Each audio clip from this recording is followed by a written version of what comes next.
Ang hirap kunin ang loob mo. Palagi mo na lang ipinapamukha sa akin na kaya mong sarili mo, na hindi mo ko kailangan.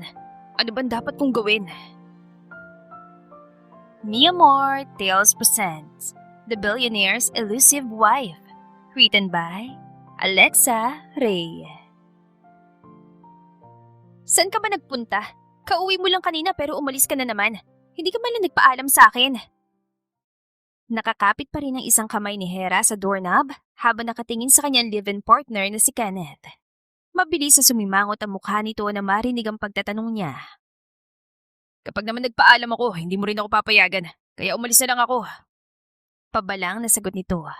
Hindi siya nakaimik sa sinabi nito. Hindi siya makapaniwalang ganoon na ito mag-isip. Nang may higa siya sa kama kasunod ni Kenneth, ay mabilis niyang hinila ang kalahating bahagi ng kumot. Ibinalot niya ang sarili sa kumot.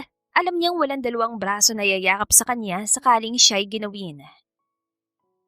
Bitiwan mo na yung cellphone mo at matulog ka na, nung oras na oh.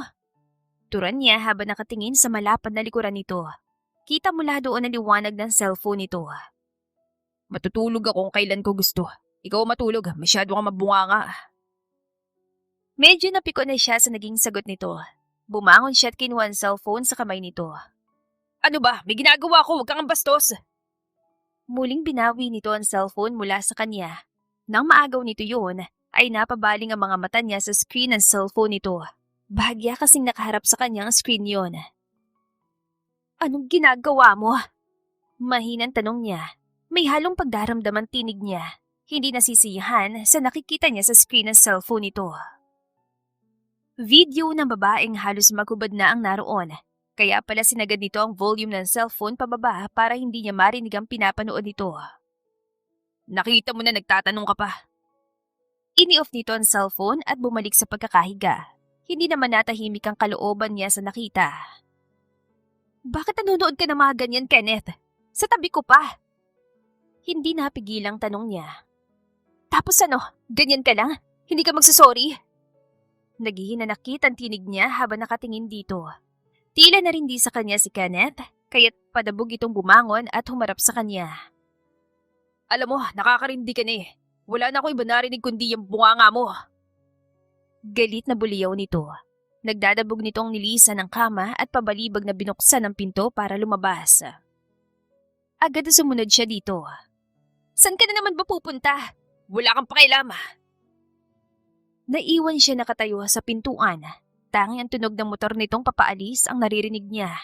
Bumigat ang pakiramdam niya at hindi mapigilan ang panunubig ng kanyang mga mata.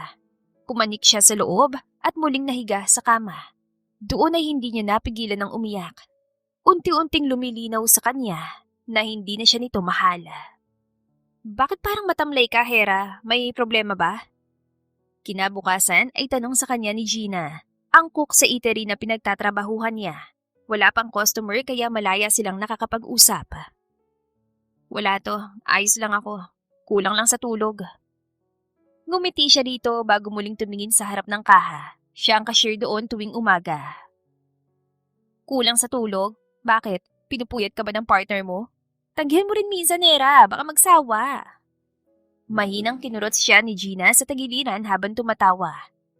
Nako, hindi ganun yun. Talagang hirap lang akong makatulog. Sagot niya. Pilit ang mangangiti sa pangaasar ng kanyang katrabaho. Muling nanariwa sa alaala niya ang isang pagkakataong sinubukan ni Kenneth na may mangyari sa kanila. Hindi pa siya handa sa mga ganoong bagay kaya tinanggihan niya ito. Labis sa Manila yung pinagtalunan. Siya nga pala, anniversary nila mama at papa sa isang araw. May kunting salo-salo, pumunta ka ha. Isama mong parents mo. Total, puro matatanda naman ang naroon. Siyempre, isama mo na rin yung partner mo. Napakamot siya sa leeg na sabihin yun ni Gina. Alam niya na tanging siya lamang naman ang makakapunta doon kung sakali.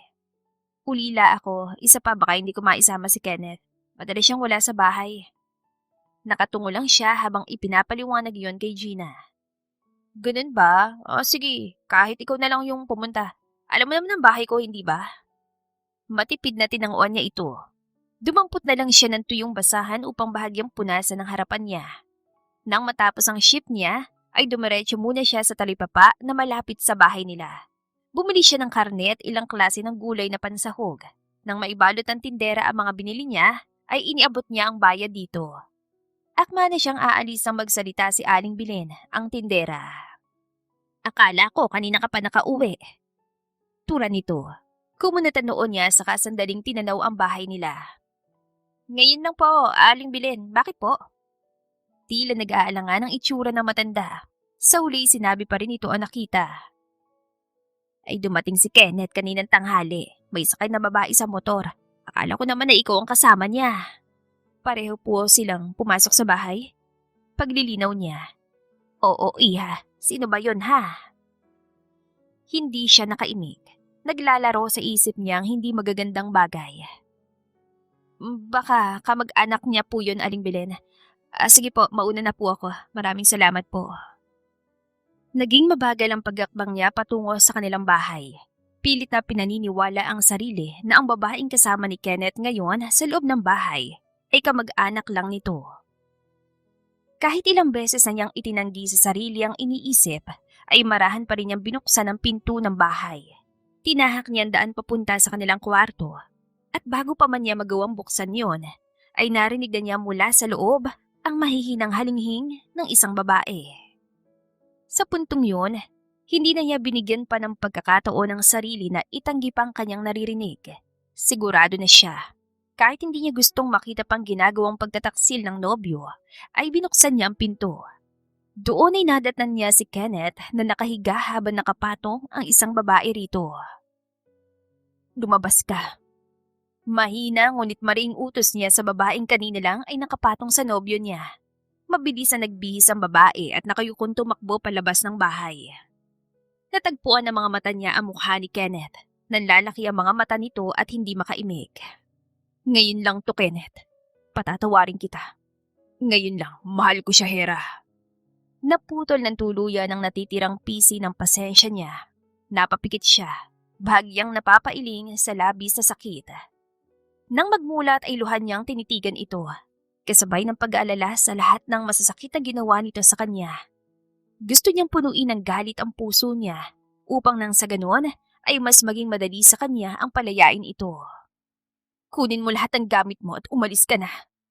Iyon ang mga huling kataga na sinabi niya rito. Kasunod noon ay ang nakabibinging katahimikan sa loob ng bahay ng sa wakas ay makaalis na ito. Ang araw na iyon ang pinakamasakit na araw para sa kanya. Sa pagkakataong iyon, alam niyang mag-isa na naman siya. Maaga siyang naulila, mag-isang itinaguyod ang kanyang sarili. Iyon marahil ang dahilan kung bakit ganoon na lang siya kauhaw sa atensyon at pagmamahal. Dahan-dahan lang, Hera. Ang taas ng mga tagay mo. May pinagdadaanan ka ba? Nag-aalalang tanong ni Gina sa kanya kinabukasan. Naroon siya ngayon sa bahay nito. Nakikipagsaya sa anniversary party ng mga magulang nito. Wala, ano ka ba? Gusto ko lang uminom. Minsan lang naman to eh. Bahagya siyang tumatawa habang nakatingin sa kaibigan. Ang mga mata niya ay mapupungay na at ang mga pisngi niya ay namumula na sa kalasingan. Sigurado ka ba? Tingin ko lasing ka na, Hera. Tignan mo yung cellphone mo, kanina pang tumatawag sa yung number na yan. Hindi mo ba sasagutin? Napabaling ang mga mata niya sa kanyang hita. Nakapatong doon ang cellphone niya. Isang tao agad ang pumasok sa isip niya, si Kenneth. Dahil doon ay mabilis siyang tumayo at bahagyan lumayo sa mga kasama. Mahigpit na kinapitan niya ang cellphone at sinagot ang tawag. Kenneth? Nagbabaka sakaling tanong niya. Is this Hera Fuentes? Nangunot ang noon niya, elegante ngunit may edad ng babae ang nagsalita mula sa kabilang linya. Sino po sila? Mahina at nag-aalang ang tanong niya. I'm Olga Fuentes. Tiyahin mo ko, Hera. Natigilan siya at lumuwag ang kapit sa kanyang cellphone. Kakaibang dulot na pakiramdam sa kanya ng ideyang mayroon pa siyang natitirang kaanak. Higit sa lahat ay kilala siya nito. Ako nga po si Hera. Ano pong kailangan niyo? Tila luminaw ang isip ni Hera ng mga sandaling yun. Parang nawala ang kaninang kalasingan sa kanyang katawan. I've been looking for you, Hera. Tell me where you are and I'll pick you up tomorrow. Nagpakawala siya ng pagak na tawa. Hindi maintindihan ang intensyon ng babaeng kausap niya. Mawalang galang na po. Hindi ko po kayo kilala. Hindi ko po pwedeng ibigay na lang sa inyo basta ang location ko at sumama sa inyo. Mahabang turan niya, may halong inis sa kanyang tinig. Kapatid ako ng iyong ama na si Olivio Fuentes. Namatay ang mga magulang mo sa aksidente. Matagal na kitang hinahanap, Hera. Nag-iisang anak ka ni Olivio. Sigurado kung wala kang ibang kasama sa buhay. Hayaan mong kupkupin kita. Mas maganda ang buhay mo rito. Ang mga sinabing yun nito ang kumumbinsi sa kanya na ibigay ang kanyang mga impormasyon. Sino ang mga yon, Iha? Napatingin si Hera sa kanyang likuran nang punahin yon ni Aling Bilin kinabukasan. Nang tanawin niya ang kanyang bahay mula sa kinaroroonan niyang tindahan, ay namataan niya doon ang isang makinang at itim na kotse. Inaasahan na niya ang pagdating ng kanyang tiyahin. Ikinagulat lamang niya ang pagdating nito ng mas maaga. Tiyahin ko na po siguro yon, Aling Bilin. Sige po, salamat po dito. Narinig pa niya ang pagpuna ng matanda sa magarang sasakyan ng kanyang tiyahin. Hindi na lamang niya ito pinansin at tinahak ng daan pa uwi. Nang makalapit sa kanyang bahay, ay bumungad sa kanyang isang matangkad na babae. Nasa mid-40s na ito kung titignan, ngunit mas kapansin-pansin ang pagiging elegante nito sa unang tingin. Tita Olga? Nilingon siya nito, ang kaninang seryoso nitong mukha ay nagliliwanag sa simpleng pagngiti nito. Ikaw na ba yan, Hera? Humakbang ang kanyang tiyahin palapit sa kanya, hindi nawawala ang ngiti sa labi. Ako nga po. Tara po sa loob, bumuli po ako ng ulam natin. Dito na po kayo mananghalian. Pinangunahan niya ang paglalakad papasok sa loob ng bahay. Pasensya na po kayo, Tita Olga, malit lang po yung bahay ko. Hindi rin po ganong maganda rito sa loob. Kumuha siya ng 2 silya at itinapat sa mesa. Para yon sa kanyang tiyahin at sa kasama nitong driver. Sa karinderya ko lang po binili ang mga ulam na ito. Kumakain po ba kayo nito? Kung hindi po, bibili ko po kayo ng iba. Paliwanag niya habang isinasali ng mga ulam sa mangkok. Maaga pa, Iha. Kailangan muna kitang makausap. Napahinto siya sa ginagawa at napatingin sa kanyang tiyahin. Ilang sandali pa ay tumango din siya dito. Lumabas ang personal driver ng kanyang tiyahin. Iniwan sila nito sa hapagkainan. Gusto kitang kupkupin, Hera. Hindi siya umimik. Bagkus ay nakinig pa ng mabuti sa sasabihin nito. Nangako ako sa papa mo na aalagaan kita. Ilan taon kitang hinanap. Ang sabi sa akin ng otoridad ay nasa pangangalaga ka ng kasambahay ninyo. Nang mahanap ko siya, iniwan ka na raw niya. Man sa mga sinasabi ng kanyang tiyahin ay hindi niya natatandaan. Marahil ay masyado pa siyang maliit noong mga panahon na yon.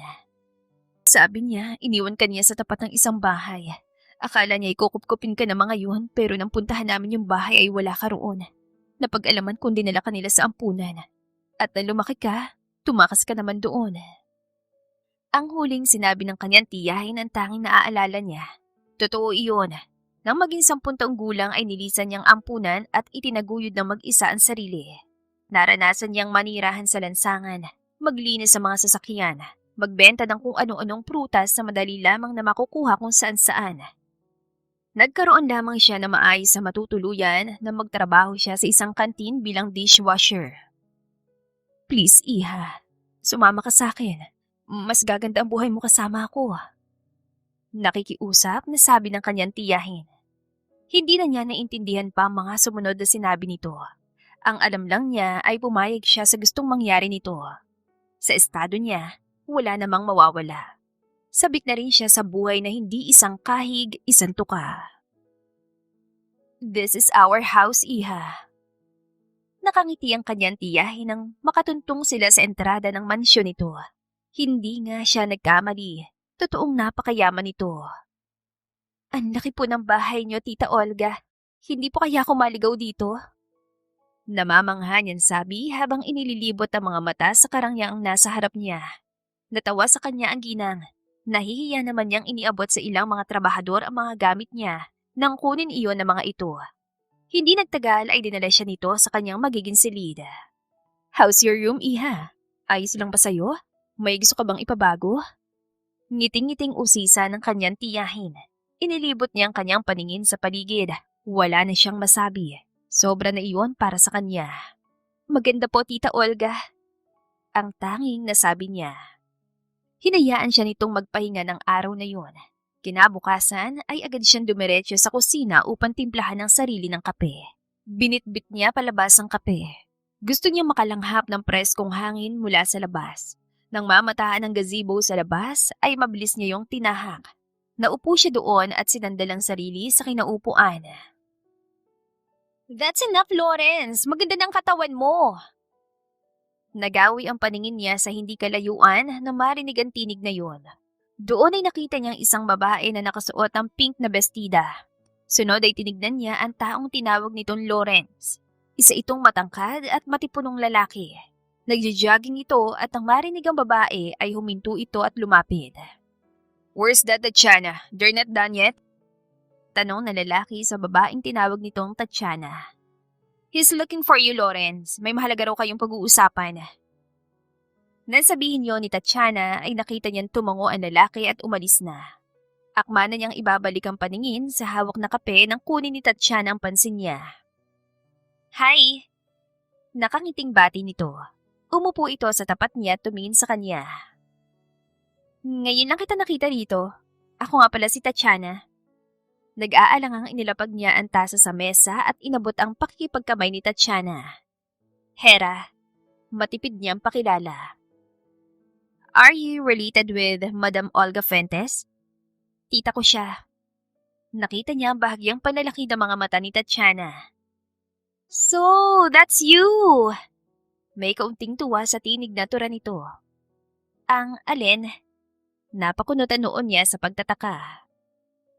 Ikaw ang pakakasalan ni Lawrence! Muntik na niyang mabitawan ang tasang hawak niya. Labis na nabibigla sa sinabi nito. Anong sinasabi mo? Hindi pa ako ikakasal. Paglilinaw niya rito, natawa naman ito sa kanya. Of course! Ngayon lang naman yun napag-usapan ng tita Olga mo at ang ama ni Lawrence. Lalong nangunot ang noon niya. Hindi alam kung pinagtitripan ba siya nito o nagsasabi ito ng totoo. Anyway, I have to go. Baka hinahanap nila ako. Mabilis na nawala ito sa paningin niya. Hindi naman siya agad na nakatayo sa kinauupuan. Nagugulumihanan pa rin sa mga narinig niya mula rito. Ano bang sinasabi niya? Mahinang tanong niya sa sarili. Nang makabawi ay napagpasyahan niyang pumasok na sa loob. Bumungad sa kanya sa living room ang kanyang tiyahin. Oo, Hera, saan ka nanggaling, iha? Nag-aalalang usisa nito sa kanya. Sa gazebo, Tita Olga. We need to talk, iha. Tungkol po saan? Mahina at nag-aalangan tanong niya. But first, I need you to go with me. Mamimili tayo ng mga damit at gamit mo. Hindi na siya nakatutol pa. Hawak siya nito papalabas ng mansyon. Magbibihis po muna ako. Oh, fine. Sandali lang ang naging biyahe at narating na rin nila ang isang malaking shop. Mula sa labas ay tanaw na tanaw niya ang mga nakahanay na damit, maging ang mga bag at sapatos sa makikinang na istante. Let's go, iha. Sinundan niya ang kanyang tiyahing papasok doon. Nang makitang kabuuan ng shop sa loob, ay lalong nadagdagan ng pagkamangha niya. Hindi lang pala mga damit, bag at sapatos ang tinda doon. Puno rin ng mga alahas at cosmetics. Umabot ng 1 oras ang pamimili nila. Ang tiyahin niya mismo pumili ng mga gamit para sa kanya. Nagtiwala naman siya rito dahil ito mismo ay elegante. Mas may tiwala siya sa taste nito kaysa sa kanya. Napakarami naman po nito, Tita Olga. Anya na makauwi sila. Kulang pa yan, iha. Madadagdagan pa ang mga yan. Wika nito habang sinesanyasa ng mga kasambahay na kunin ng mga pinamili nito para sa kanya. Now, we need to talk, iha. Follow me. Sinundan niya ang tinatahak na daan ng kanyang tiyahin. Umakyat ito sa pangalawang palapag kung nasan din ang kanyang kwarto. Ilang kwarto pang kanilang nadaanan bago sila huminto sa isang mas malawak na kwarto. Nang makapasok siya, ay bumungad sa kanya ang nagtataasang hanay ng mga libro. Sa dulo ng kwarto ay ang napakalaking glass window. Opisina niyo po ito? Mahinang tanong niya na makitang malaking mesa sa paanan ng malaking glass window. Sa likod niyo ay isang swivel chair at sa harap naman ng mesa ay 2 pang eleganteng upuan. Yes, iha. Take a seat. Nakangiting utos ito sa kanya na agad naman niyang sinunod. Nang makapuwestong kanyang tiyahin sa swivel chair, ay pinagpukulan na niya ito ng buong atensyon. Tungkol po saan ang pag-uusapan natin, Tita Olga? Bumuntong hininga ito at pinaghugpong ang mga daliri sa ibabaw ng mesa. Nais kitang ipakasal sa anak ng aking kasosyo sa negosyo. Mababa ka sanang pag-alala ang mukha ng kanyang tiyahin. Marahil nag-aalala sa maaari niyang sabihin. It's a great family, Iha. Mabubuti silang tao. Natitiyak ko sa'yo na wala kang magiging problema. Arranged marriage? Paglilinaw niya na mabilis namang tinanguan ng kanyang tiyahin. Kung ganon, makakatulong po ang kasal na yon sa negosyo ng Pamilya Fuentes. Yes, Iha. But I won't force you. It's okay kung tumanggi ka. Ayoko namang isipin mong hinanap lang kita para ipakasal sa kasosyo ko. I'm still giving you a choice. Ang akin lang, this is a good move for the business. Business na ikaw rin naman ang magmamana kapag wala na ako. Inilingan niya ang sinabi ng kanyang tiyahin. Napatunayan na nito sa kanya sa loob ng maikling panahon ang totoong pagmamalasakit ito sa kanya. Hindi niya alam kung dahil sa lukso ng dugo pero nagtitiwala siya rito. Pumapayag ako, Tita Olga. Wala pong problema. Mabilis na nagliwanag ang mukha nito. Inabot itong kanyang mga kamay at mahigpit na ibinalot sa mga kamay nito.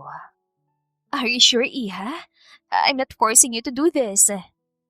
Ayos lang po talaga, Tita Olga. Parte ako ng Pamilya Fuentes, kaya gagawin ko po ang parte ko. Sa ilang linggong pamamalagi niya roon ay lalo pa niyang nakasundo ang kanyang tiyahin. Tinuturuan siya nito sa maraming bagay, mula sa pag-aayos, pananambit at pananalita. Hindi naman naging mahirap para sa kanya ang mga iyon. Doon pa man sa ampunan ay tinuturuan na siya at nang lisanin niyang ampunan ay mag-isa niyang tinuruan ng kanyang sarili. You look so beautiful, Iha. Tiyak na magugustuhan ka ni Lawrence. Malawak ang ngiting tura ng kanyang tiyahin. Muling sumagi sa isip niyang itsura ng lalaking nagngangalang Lawrence. Totoong matipuno ang lalaki. Nakasisiguro siyang pangarap ito ng mga kababaihang nakakakilala dito. Thanks, Tita Olga. Aalis na po ako. Mabilis sa pinigil siya ng kanyang tiyahin. Susunduin ka ni Lawrence, Iha. Parating na rin ang batang yun. Tumango siya at bahagyang inayos na lang ang kanyang buhok. Iyon ang unang beses sa personal niyang makikita at makikilala ang lalaki pagkatapos niya itong makita sa gazebo kasama si Tatiana. Ilang minuto pang lumipas nang matanawan niya ang pagparada ng isang pulang sasakyan malapit sa entrada. Natitiyak niyang si Lawrence na yun. Lumabas siya mula sa mansyon at marahang tinahak ang daan palapit sa lalaki. Nakasuot ito ng itim na shades kaya't hindi niya alam kung nakatingin ba ito sa kanya. I'm Lawrence Teves. Nice to meet you, Hera. Itinaas nito ang suot na shades papunta sa buhok nito bago ilahad ang kamay sa kanya. Mula sa pwesto ay kitang-kita niyang guwapong mukha nito. Mas gwapo ito ngayon sa malapitan kaysa noong makita niya ito mula sa malayo. Nice to meet you, Lawrence. Inabot niya ang kamay nito at sandaling nakipagkamay dito. Binuksan nito ang pinto ng front passenger seat. Pumanik naman siya roon at naupo. Akma niyang ikakabit sa sarili ang seatbelt nang marahang kunin iyon ni Lawrence at ikabit sa kanya. What kind of music are you into? Mahinahon at lalaking-lalaking tanong nito habang may kung anong pinipindot sa screen. Play whatever you like. Sagot niya habang diretso nakatingin lamang sa harap. Wala kang gusto? Napatingin siya rito. Ang tinig kasi nito ay tila biglang lumambing. Idagdag pang bahagyang lapit ito sa kanya at matamang pagtitig. Hindi ako nakikinig ng mga kanta. Matapos niyang sabihin yon, ay sandali pa siya nitong tinitigan. Pagkatapos ay ngumiti. Hindi niya maintindihan ang ginagawa ng lalaki. Masyadong attractive ang bawat kilos nito. Isinandal niya ang sarili sa kinaupuan. Nang marinig ang malamuyas na musika ay napapikit siya. May kaunting kirot sa puso niya nang maaalala si Kenneth. Hindi lang masakit na pagtatapos ng kanilang relasyon ang naaalala niya rito, kundi ang mga panahong mahal na mahal siya nito. Hinahanap-hanap pa rin ang puso niya ang dating bersyon na iyon ni Kenneth. We're here. Naputol lang kanina pa niyang pag-iisip na magsalita si Lawrence. Pinagbuksan siya nito ng pinto at inalalayan siyang bumaba. Pumasok sila sa loob ng isang restaurant. Kakaunti ang tao sa loob niyon. Nang makahanap ng magandang puwesto ay ipinaghigit siya ni Lawrence ng upuan. Iniabot ito sa kanyang menu saka naupo sa harap niya. Nakita na kita. Mula sa pagkakatitig niya sa labas ay napatingin siya rito. Sa gazebo. Napatitig siya sa lalaki. Iniisip ng maigi kung kailan yun nangyari. Totoong minsan siya nagtungo sa gazebo, ngunit sigurado siyang hindi siya nakita ng sino man maliban kay Tatiana.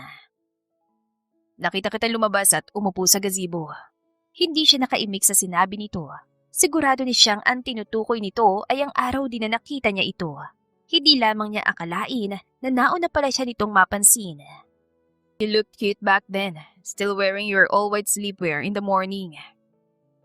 Nakaramdam siya ng hiya nang maaalala yon. Kung sa kanya kasi ay normal iyon, sa mga katulad itong mayaman ay hindi. Nang matapos silang mag-dinner ay niyaya siya nitong pumunta sa isang park. Humanap siya roon ng bench at nang makakita ay agad siyang umupo. Tinabihan naman siya nito. Have you been in a relationship? Biglang tanong ni Lawrence matapos ang ilang minutong katahimikan sa pagitan nila. Umiling siya. Hindi niya nais pang malaman ito na karaang relasyon niya. Ikaw? Balik tanong niya. Sandaling umiti ito sa kanya bago nagsalita. I've had many. Nang marinig yon ay matagalis siya na patitig dito. Hindi magandang impresyong iniwan ng mga salitang yon sa kanya. You're not mad? Tanong nito. May bahagya pa ring ngiti sa labi. Sa tinig nito ay para siyang sinusukat. Wala akong inaasahan sa'yo. Yes, ikakasal tayo. Pero hindi ibig sabihin nun ay pakikialaman kita. Malaya kang gawin na lahat ang gusto mo. At tungkol sa mga nakaraang relasyon mo, labas na ako ron. Diretso ang pagkakatitig niya rito habang nagsasalita. Nakatitig din sa kanyang lalaki. Tila may kung anong tumatakbo sa isip nito. You're tough.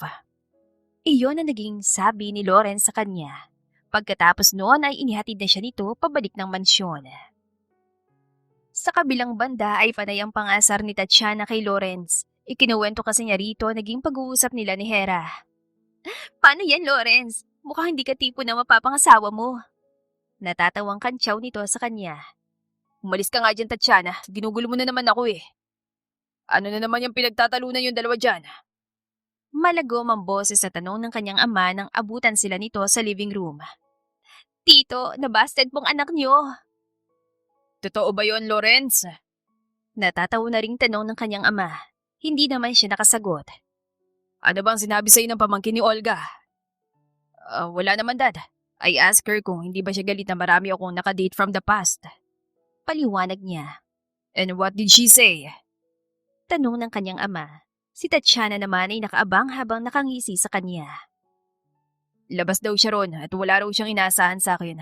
Malaya raw akong gawin ang lahat ng gustuhin ko. Hindi siya makikialam. Humagalpak ang kanyang ama at ang pinsan niyang si Tatiana. Siya naman ay walang magawa kung hindi ang sumimangot sa mga ito. Crush pa naman ni Lawrence si Hera, Tito. Na love at first sight. Pinandilatan niya ng mata ang kanyang pinsan. Masyado na itong madaldala. Talaga? Kailan pa? Biglang kuryosong usisa ng kanyang ama. May isang buwan na siguro yon, Tito. Nakita niya sa gazebo si Hera. Biruin mo. Tapos na siyang mag-jogging pero na makita niya si Hera. Lumapit pa siya ng konti doon at doon nag-jogging. Attention seeker talaga yan, Tito. Hindi na niya napigilang batuhin ang maliit na una ng kanyang pinsan. Nalilisik ang mga mata niya rito. Umalis ka na nga! Sigaw niya kay Tatiana. Totoo ang mga sinabi nito sa kanyang ama. Unang kita pa lang niya kay Hera ay napukaw na nito ang interes niya. Simple lang ito na makita niya. Ngunit ang mukha nito ay talagang maganda, masarap titigan. Kaya naman nang dumating ang araw ng kanilang kasal, hindi na siya makapaghintay. Naging mabilis din ang seremonyang iyon. Pribado at iilan lang ang imbitado. Ano ngayon ang plano niyo ni Lawrence, Hera? Usisa ni Tatiana kay Hera. May bahay na kami ni Lawrence. Doon kami uwi pagkatapos ito. Sagot ni Hera kay Tatiana. Lihim naman siya napangiti na marinig na banggitin nito ang pangalan niya. Iwan mo muna kami ng asawa ko, Tatiana. Utos niya sa kanyang pinsan. Nakangiwi naman siya nitong sinunod. Tinignan niya si Hera mula sa tabi niya. Malayo ang tingin nito. Ayos ka lang ba? Nang tapunan siya ng tingin nito ay hindi niya maiwasang mapatitig. Kakaibang ganda nito. Kahit na malamig ito kung tumingin ay hindi siya nagsasawa. Mukha ba akong malungkot? Kalmadong tanong nito, natawa naman siya. Mukha kang maganda. Ilang oras pa silang namalagi sa salo-salong yon bago nila napagdesisyonang umuwi sa bago nilang bahay. Naroon na rin sa loob ng bahay ang mga gamit na ipinalipat nila. Napagod ka ba? Tanong niya kay Hera nang maupo ito sa isa sa mga couch. Hindi naman, sagot nito. Tinabihan niya ito at niyakap ang kanan niyang braso sa baywang nito. Kinuha niyang baba nito at inilapit ang bahagya sa mukha niya. Anong ginagawa mo? Take 2 please. Mahinang bulong niya. Kumunot naman na noon ito. Hindi na unawaan ang ibig niyang sabihin. Kiss. Pinandilatan siya nito ng mga mata. Natatawang umatras naman siya at hindi na nagpumilit. Magsishower muna ako. Paalam ni Hera. Tinanguan naman niya ito at sandali pang pinisil ang kamay nito. Akma niyang dadamputin ang remote ng TV sa ibabaw ng center table nang marinig niyang tumunog ang isang cellphone.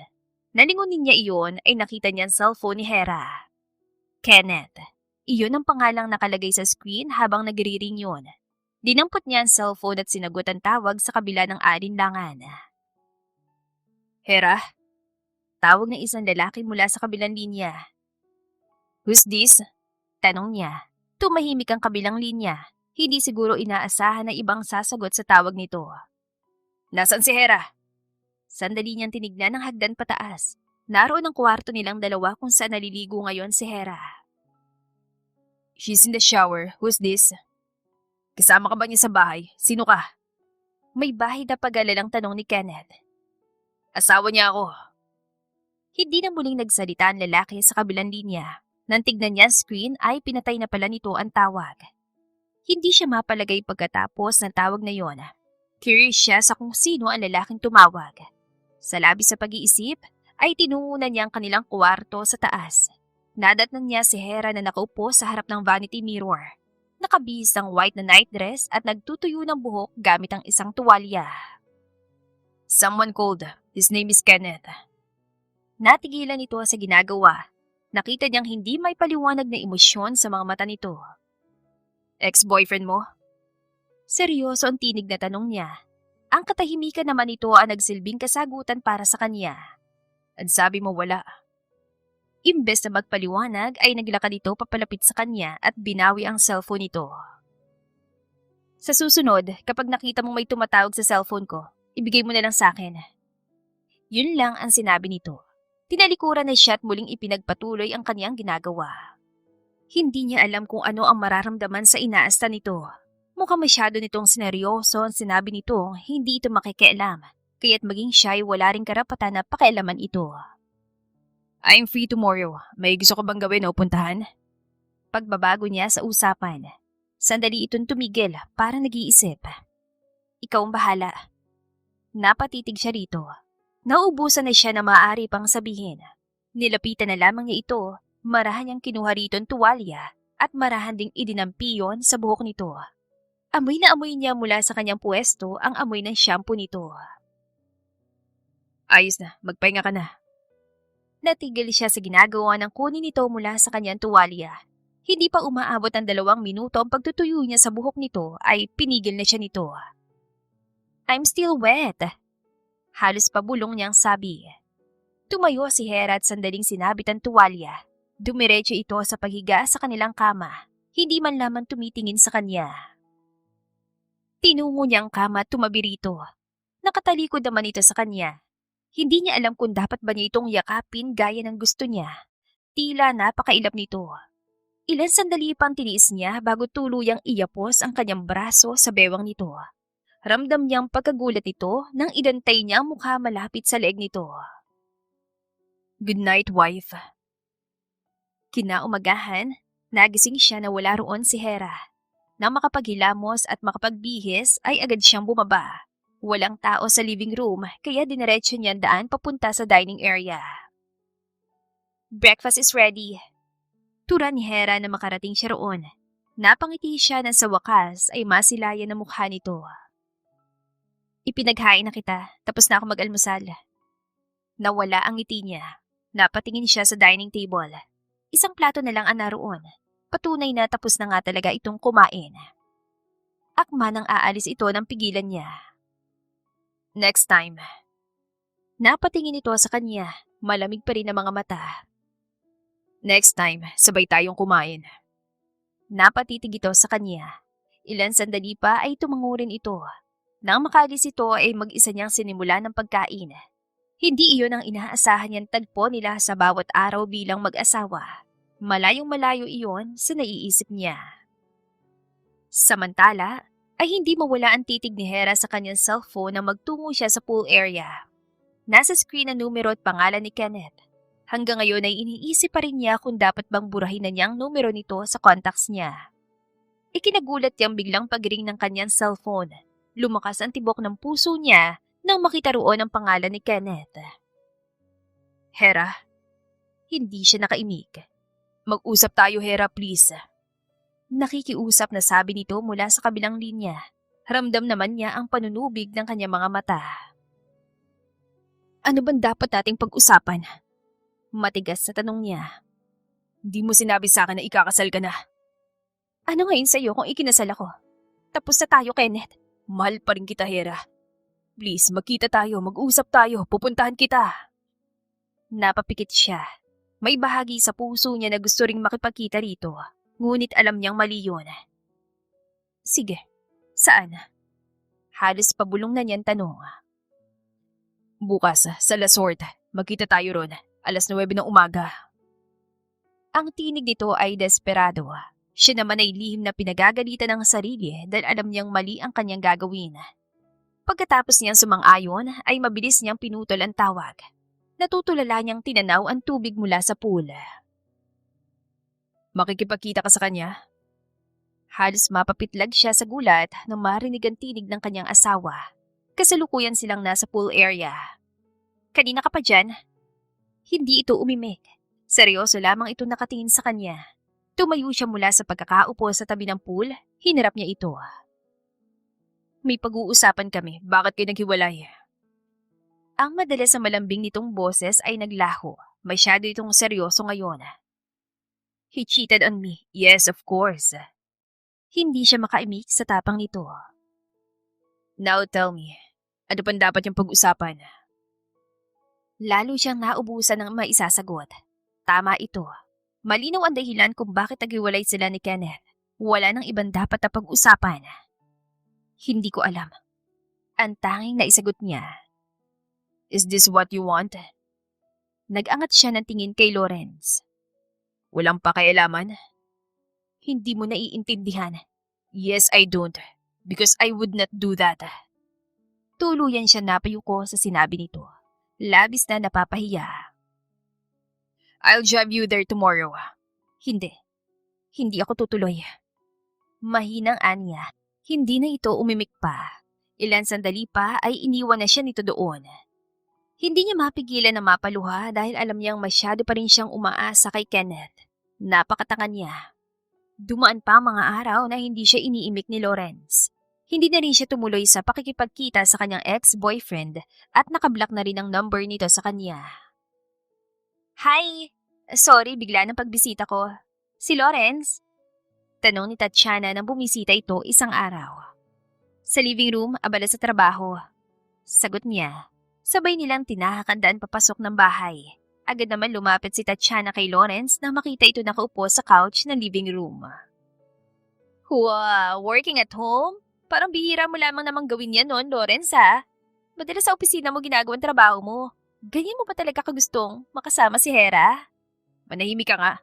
Ano bang ginagawa mo dito? Nakakarindi ka. Pagsusungit ni Lawrence sa pinsan nito. Binibisita ko lang naman kayo ni Hera, ang damot mo ha. Lihim siyang natawa sa asaran ng dalawa. Sandali siya nagtungo sa kusina upang maghanda na makakain nilang tatlo. Kumain na kayo dito, Tatiana. Tawag niya sa mga ito. Mauna na kayo. Sagot ni Lawrence habang ang mga mata ay abala sa laptop nito. Sus, nag-iinarte yan, Hera. Suyuin mo na makakain. Kantsaw ni Tatiana. Nagsisimula ng hainan ng sarili nito. Tinignan niya si Lawrence. Napabuntong hininga siya bago naglakad papalapit dito. Kain na tayo. Malumanay na sabi niya. Pinagkunutan lamang naman siya nito ng noo. Mauna na kayo, marami pa akong gagawin. Hindi na niya pinakinggan pa yun. Marahan niyang kinuha ang kamay nito patayo. Wala naman na itong nagawa kaya sinara na lang nito ang laptop at nagpatianod sa kanya. See? Nag-iinarte lang yan. Kalmahan mo lang, Lawrence. Baka magpasubo ka pa kay Hera niyan, ha? Shut up, Tatiana. Natapos ang almusal nilang iyon na puro asaran ng dalawa. Matapos niyang iligpit ang mga pinagkainan, ay sumunod siya sa mga ito na ngayon ay nasa living room na ulit. Hera, uuwi na ako Mag-ingat kay ni Lawrence dito. Paalam ni Tatiana. Ngumiti siya rito tumango. Mag-ingat ka, Tatiana. Nang makaalis si Tatiana ay nakita niyang tumayo si Lawrence. Mukhang pakyat ito sa kanilang kwarto. Galit ka ba? Mahina ngunit malinaw na tanong niya. Huminto naman ito sa pag-akyat. Matutulog muna ako. Kagigising mo lang, Lawrence. Umakbang siya papalapit dito.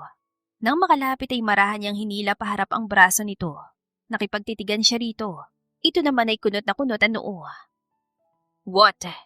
Masungit na tanong nito. Marahan niyang inilagay ang isang kamay sa likod ng batok nito.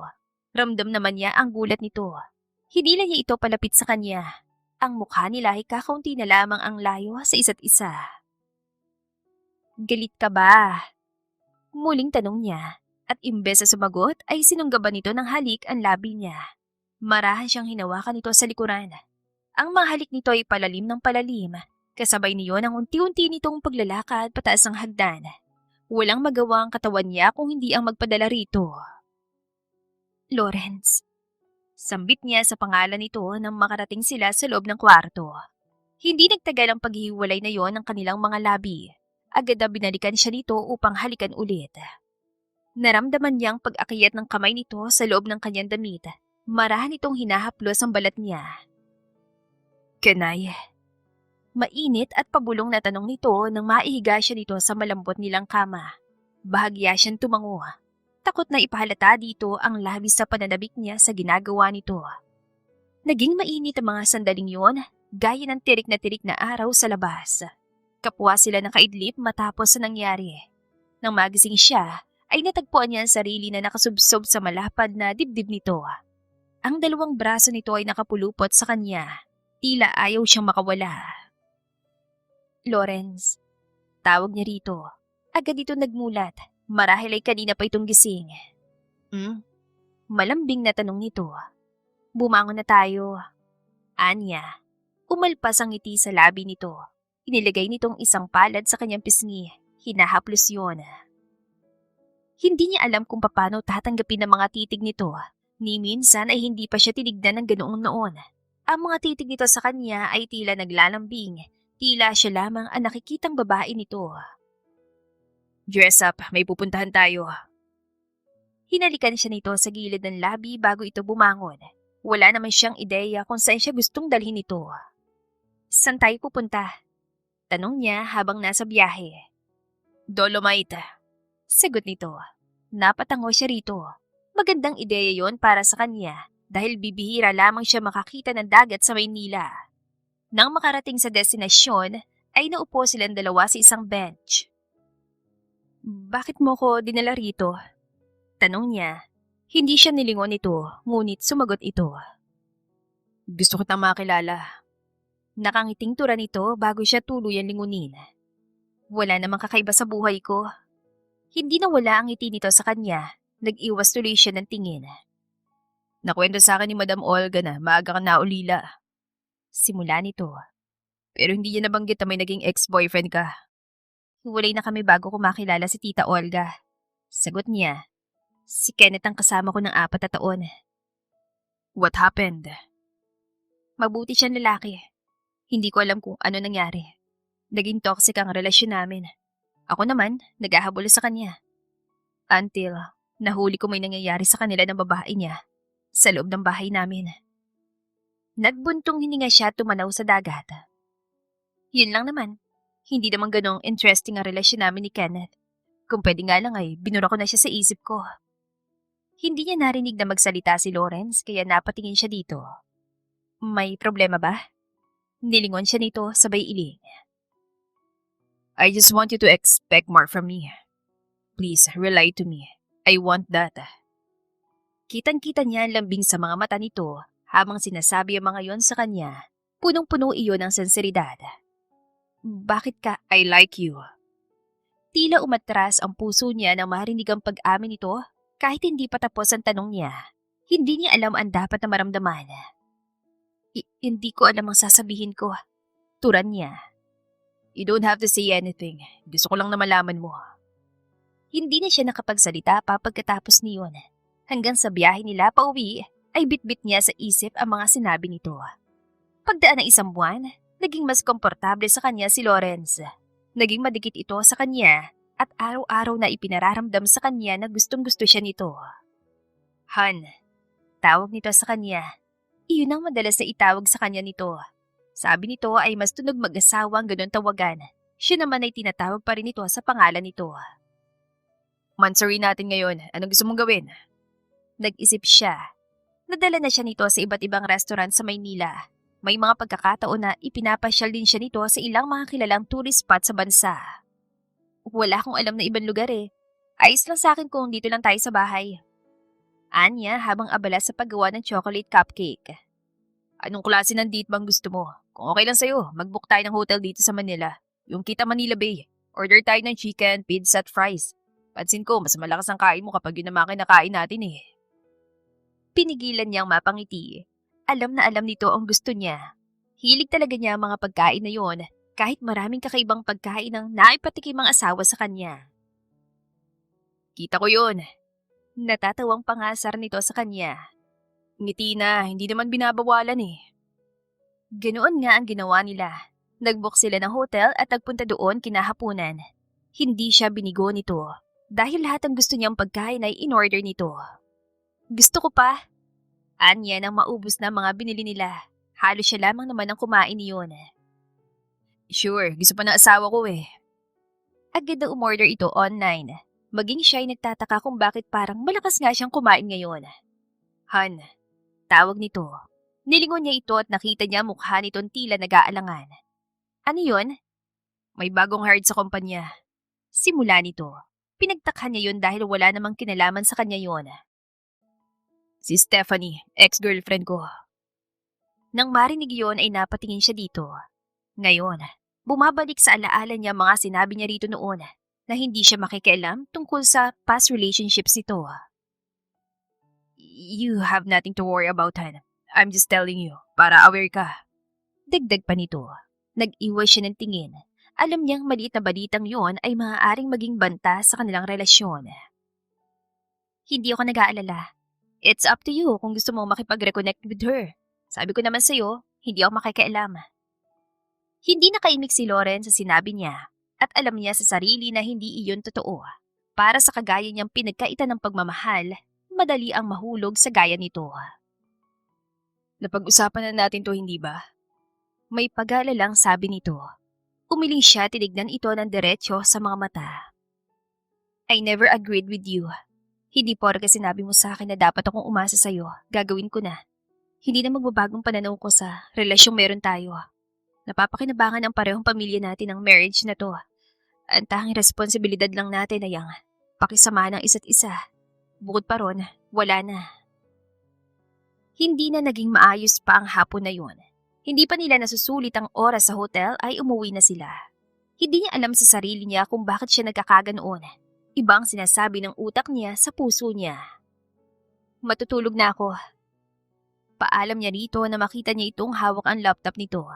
Kauuwi lang nila ay trabaho agad ang ginawa nito. Good night. Hindi siya pinansin nito. Alam niya kung ano ang dahilan ng pananahimik nito. Kinaumagahan, hindi niya ito natagpuan sa tabi niya. Maayos pang una nito. Senyales na hindi ito pumunta roon upang matulog. Bumaba siya at hinahanap ito sa living room. Nang hindi ito matagpuan doon, ay nagtungo siya sa kusina. May pagkain at maiinom sa mesa. Subalit ang lalaking hinahanap niya ay wala roon. Nang mapagtantong wala na ito sa bahay at maaaring nasa trabaho na, ay umupo na lang siya sa hapagkainan.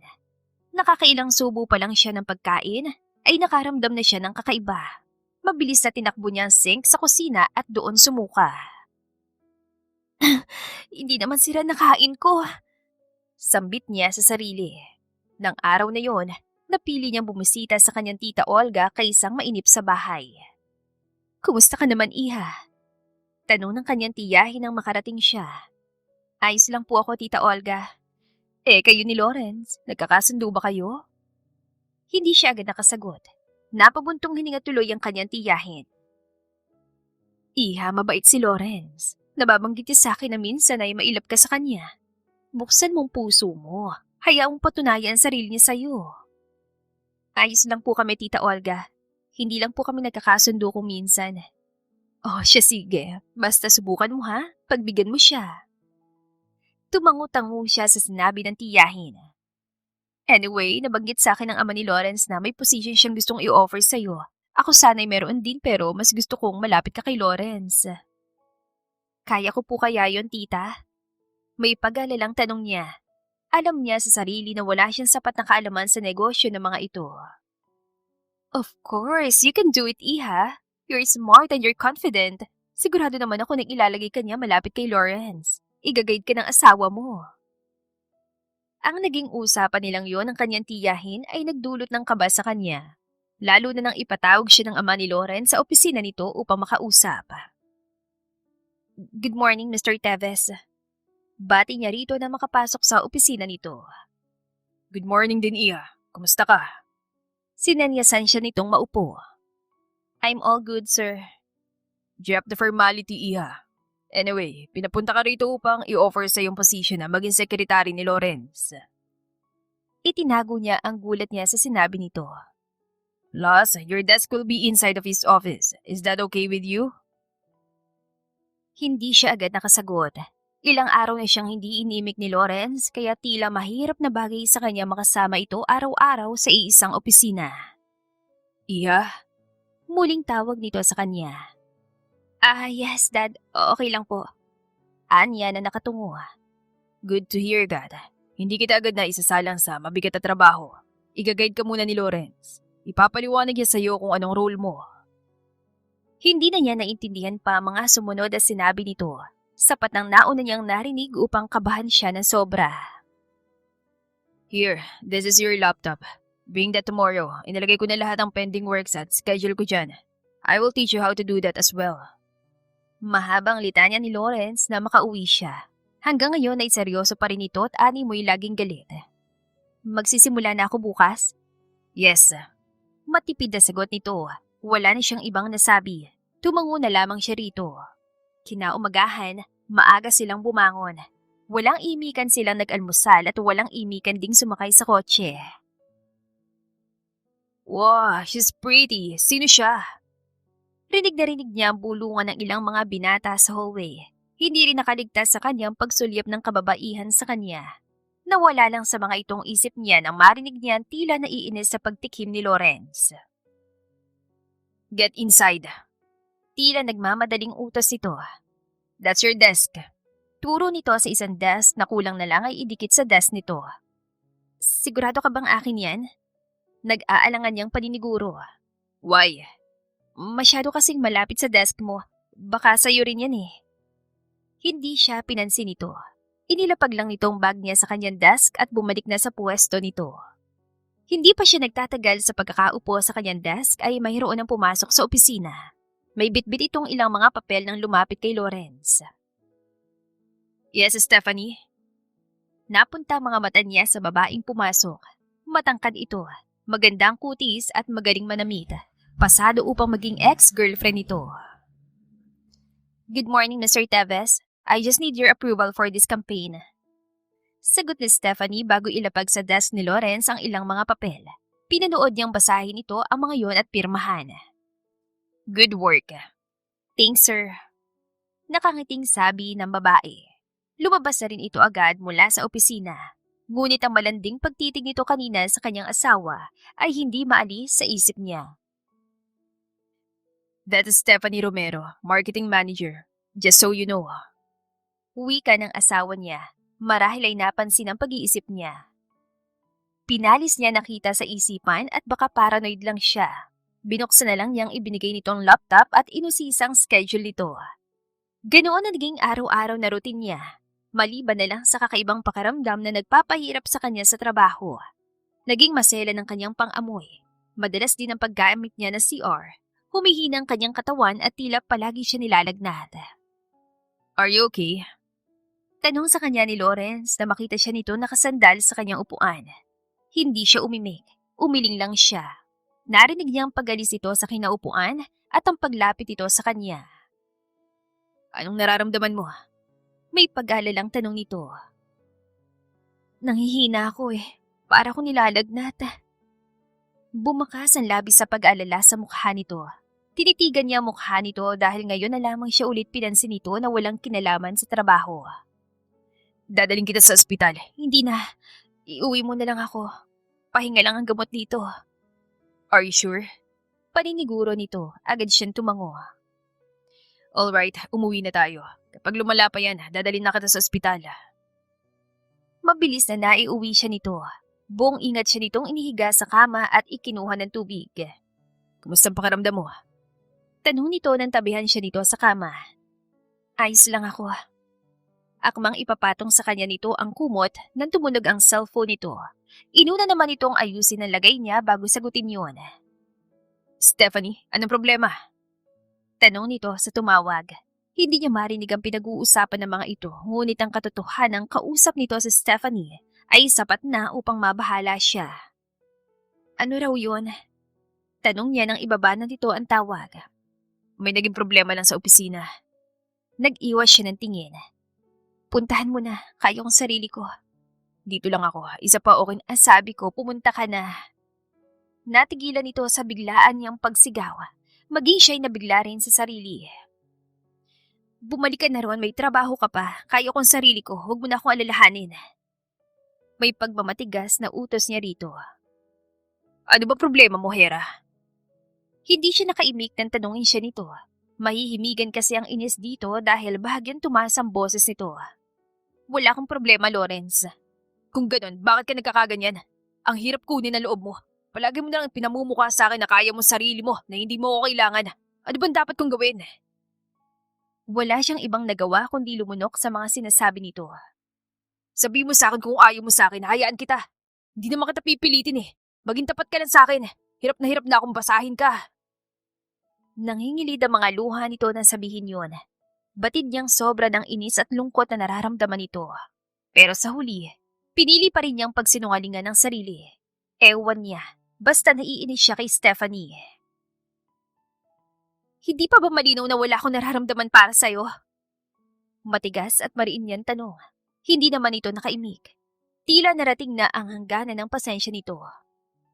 Kung ako sa'yo, huwag kang mag-aksay ng panahon sa akin. Go on with your life. Huwag mo akong isipin. Dahil doon ay tinalikuran siya nito. Hindi ito galit at nagdadabog na umalis. Sa halip ay tahimik siya nitong iniwan doon.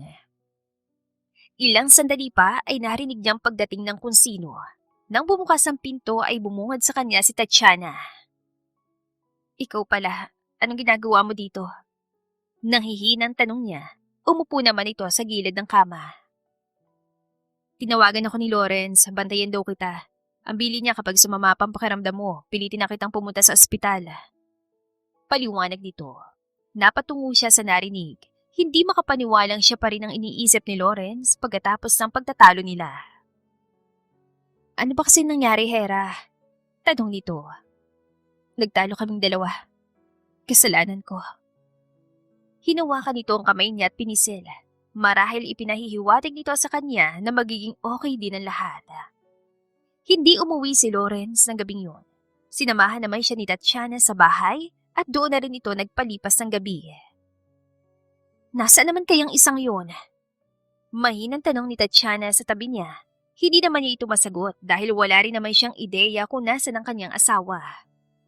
Sobra na nga ang pag-alala niya rito. Hindi man lang din ito tumatawag sa kanila upang sabihin kung nasan ito. 12:00 na ng tanghali nang umuwi si Lawrence. Lasing na lasing ito nang pumasok sa kanilang kwarto.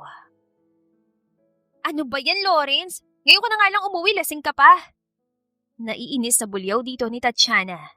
Hinawakan naman niya ito sa braso upang pigilan ito. Hayaan na lang natin siya magpahinga. Halika na sa baba. Pagyaya niya rito habang ang kamay ay nakatakip sa ilong niya. Anong problema? Tanong ni Tatiana na mapansin yun. Hindi ko alam eh. Maselan kasi ang pangamoy ko nito mga nakaraang araw. Hindi siguro nagustuhan ng ilong ko yung amoy ng alak. Paliwanag niya, nangunot naman na noon ito. Hindi naman ganun kalakas ang amoy ng alak. Sobrang sensitive naman yata ng pangamoy mo, Hera. Hindi na siya nakaimik at niyaya na lang ito pababa upang magtungo sa kusina. Gusto niyang ipitakim dito ang mga gawa niyang cupcakes. Bakit parang puro chocolate man yatang flavor ng cupcakes mo? Natatawang puna ni Tatiana. Gusto ko kasi ang lasa ng chocolate ngayon. Pasensya ka na ha, hindi ba masarap? Naku, masarap no. Pare-pareho lang talaga ng flavor. In fairness, may talent ka sa ganito. Natawa siya sa sinabi nito at saka sumuburi na maliit na cupcake. Hindi kaya buntis ka? Halos mabilaukan siya sa tanong na yon. Hindi niya alam kung saan ito nahugot yun. Anong sinasabi mo? Hindi ako buntis. Naiilang siyang natawa dito. Kasi ang sabi mo nagsusuka ka. Nanghihina parang nilalagnat. Madalas din ang pag-ihi mo. Ang weird mo rin. Sensitive ang pangamoy mo at nahihilig ka sa pagkain. Bigla siya napaisip sa mga sinabi nito. Lahat nga ng iyon ay senyales ng pagbubuntis, ngunit parang hindi naman ganong kabilis yon na paniwalaan para sa kanya. Teka, dinatan ka na ba? Ang tanong na yon ang naiwan sa isip niya ng gabing yon. Hindi na niya matandaan kung kailan siya huling dinatnan. Gising ka na pala. Nagugutom ka ba? Ipaghahain kita. Anya nang bumaba si Lawrence, 7:00 pa lamang yun ng gabi. Hindi siya sinagot nito. Sa halip ay dire-diretso ito naglakad papunta sa pinto upang lumabas. Lawrence, sandali! Tawag niya rito. Tumigil ito sa paglalakad ngunit hindi siya nito nilingon. Saan ka pupunta? Tanong niya. Convenience store. Nang marinig ang sagot nito ay tumayo siya at lumapit dito. Pwede ba akong sumabay? Mahinang pakiusap niya. Nakita pa niya ang pagkunot na noon nito. Where are you going at this hour? Napayuko siya sa tanong nito. Pharmacy. Napatitig ito sa kanya. Ilan sandali bago ito nagpatuloy sa paglabas. Sinundan niya ito at sumakay sa kotse nito. Habang nasa biyahe, ay takang-taka siya kung bakit hindi pa rin ito humihinto. Gayong ilang butika at convenience store na ang nadaanan nila. Loyal customer ka siguro ng convenience store na pupuntahan mo para lampasan mo mga nadaanan natin. Gusto ko lang na mahabang oras na kasama ka. Mahinang tura nito na hindi naman nakaabot sa tainga niya. Hindi niya yun naintindihan sa hina ng boses nito. Anong kailangan mo sa pharmacy? Hindi siya nakasagot. Hindi niya alam kung dapat bang sabihin niya rito na kailangan niya ng pregnancy test. Gamot lang. Tanging sagot niya. What medicine? Basta. Are you hiding something from me? Anong gamot nga kailangan mo? Napayuko siya. Nilalaro ang mga daliri niya. Pregnancy test. Dalawang salita at mabilis na itinigil nito ang sasakyan sa tabi. Titig na titig ito sa kanya habang ang mga kamay ay mahigpit na nakakapit sa manibela. Did I hear you right? Kunot na kunot ang noo na tanong nito. I'm not sure yet. Sabi ni Tatiana, baka daw buntis ako. Narinig niya mahinang pagmumura nito. Agad na pinandar nitong muli ang sasakyan at itinigil yon sa pinakamalapit na butika. Ito na mismong bumaba at bumili. 3 agad ang binili nito. Uuwi na tayo. May kailangan ka pa ba? Tanong nito, mahihimigan ng pagkataranta. Wala na. Mabilis na naiuwi siya nito sa bahay. Akay pa siya nito papasok. Bukas ng umaga ako magte-take ng PT. Base sa nabasa ko, mas accurate ang result kapag umaga siya na-take. Hindi pa ngayon. Tila nalungkot na tanong nito. Tumango naman siya. Alright, matulog na tayo para makapagpahinga ka na. Kumain ka na ba? Kumain na kami ni Tatiana kanina. Good. Maingat na dinala siya nito sa kwarto. Hindi na rin malamig ang pagtrato nito sa kanya. Parang ingat na ingat siya nito matapos malaman na may tsansang buntis siya. Han, take the test. Marahan siyang ginising nito kinaumagahan. Pinigilan niyang matawa dahil halatang excited ito. Bumangon siya at nagtungo sa CR bitbit ang PT. Makaraan na 5 minuto ay sinilip niya yon. Tumigil ang pagtibok ng puso niya, nang makitang dalawang pulang linya doon. "How is it?" Agad na tanong ni Lawrence na makalabas siya. Hindi pa rin siya makapaniwala sa naging resulta. Kaya naman ang tanging nagawa na lang niya ay tumango dito. Nakita niyang pagliwanag ng mukha nito. Ngunit kasabay niyon ang mabilis sa panunubig ng mga mata nito. Wala itong nasabi. Subalit ang yakapin siya nito na mahigpit, alam niyang labis ang tuwa nito. "I love you. I love you so much." Lalong humigpit ang yakap nito sa kanya. Ramdam na ramdam niya sa kanyang balikat ang sunod-sunod na pagtulo ng luha nito. "I love you too." Mahinang bulong niya. Mabilis na humiwalay ito sa kanya, parang hindi makapaniwala sa narinig. "Babaluin mo yata ako eh." Halos pabulong na biro nito. Natawa siya at marahang pinahid ang mga luha sa mukha nito. Mabilis na nakarating ang balita sa kanyang tiyahin, maging sa pamilya ni Lawrence. Sabay-sabay siyang binisita ng mga ito at pinayuhan. Nagkaroon din ng konting salo-salo sa kanilang bahay nang bumisita ang mga ito. "Gusto ko ng chicken." Natawa ang kanyang asawa na makita siya nitong nakatingin sa cellphone niya. Kung ano-anong page ang pinafollow niya lalo na't puro pagkain ng content. "Order tayo." Nakangiting sabi nito sa kanya. Agad namang umalpas ang ngiti sa labi niya nang marinig yon. Sunod-sunod pa siyang tumango-tango dito na parang bata. "Ang cute ng asawa ko, kaso ang takaw." Natatawa nitong pangasar sa kanya. Mabilis sa pinandilatan niya ito ng mga mata. Hindi niya maintindihan kung bakit napapadalas ang init ng ulo niya rito. Pero kapag pinakakain naman siya nito ay tuwan-tuwa siya rito. "Bagay lahat ng to sa baby natin." Wika ni Lawrence sa minsan silang magtungo sa mall. Nasa hani sila ng mga damit pambata. Last week lang nila nalaman na babae ang kanilang anak. "Bili na kaya natin ang lahat ng to." Natawa siya sa iniisip nito. Masyado kasing madami yon at hindi pa rin naman naisisilang ang kanilang anak. Hindi pa nito maisusuot agad ang iba sa mga yon. "Yung mga kailangan muna ng anak natin ang unahin natin. Pang 3 years old na agad yung tinitignan mo eh." Napakamot ito sa ulo. Sumunod dito sa kanya na magpunta siya sa hanay ng mga damit para sa newborn. "Anong gusto mong ipangalan natin sa baby?" Biglang tanong nito. "Eleanor." Sagot niya, tumango-tango ito. "Sounds beautiful." Dumaan pa ang mga buwan at sa wakas ay nairaos niya ang panganganak. Eleanor nga ang ipinangalan nilang dalawa sa bata. Bagay na bagay sa maamo nitong mukha. "God, she's so beautiful." Tura ni Lawrence habang karga nito ang kanilang anak. Gaya ng araw na malaman nitong buntis siya ay maluha-luha rin ito. Hindi mawala ang ngiti sa labi. Nang mag5 buwan ang kanilang anak, ay unti-unti nang lumilitaw ang ganda nito. Kamukhang kamukha ito ni Lawrence, kaya siguro ganoon na lamang siyang mainis noon dito. "Kumukulit ng anak natin, tignan mo, sigaw na sigaw." Natatawang wika nito habang nakikipaglaro sa bata. "Manang-mana sa'yo." "Aba, oo naman, anak ko to eh. Tignan mo nga ako, kamukhang kamukha ako. Kaunti na lang magdududa na ako kung ikaw nga ba talagang ina nito." Nanlaki ang mga mata niya sa biro nito. Nakurot pa niya ito sa tagiliran.